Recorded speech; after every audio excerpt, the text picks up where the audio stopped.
When I came to Allahabad, after spending my life in Mumbai as a judge of the Bombay High Court, it was culturally different for me.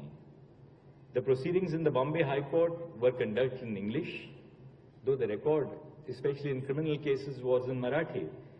And I found that before the Allahabad High Court, local lawyers would often start presenting their case in Hindi.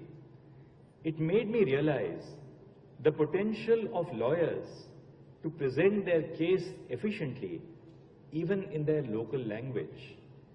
When you hear a criminal appeal, and you are dealing, say, with a case of murder or assault, unless you understand in Hindi the nature of the weapon and the manner in which it was yielded, how will you understand the evidence in the underlying record? English cannot translate.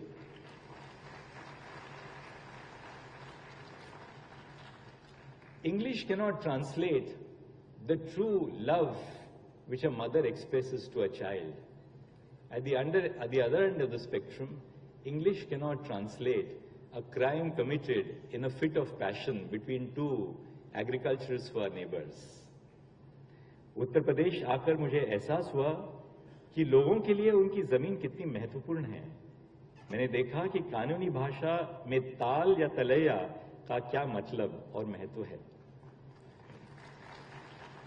इसलिए एक वकील को किसी भी कठिन से कठिन कानूनी सिद्धांत को सरल भाषा में आम जनता को समझाना आना चाहिए। इसके लिए हमें शायद कानूनी शिक्षा के तरीकों पर पुनर्विचार करना होगा।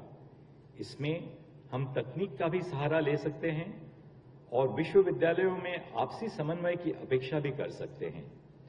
कई विश्वविद्यालय मिलकर कानून के विषयों में से संबंधित टीचिंग मॉड्यूल्स सरल भाषा एवं क्षेत्रीय भाषा में तैयार कर सकते हैं।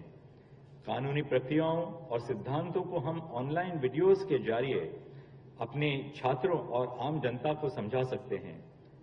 मैं दोहराना चाहता हूं कि मैं ये नहीं कह रहा हूं कि कानूनी शिक्षा से इंग्लिश को हटा देना चाहिए। मेरा तात्पर्य यह नहीं है, बल्कि अंग्रेजी के साथ साथ क्षेत्रीय भाषाओं को भी अपनाना चाहिए।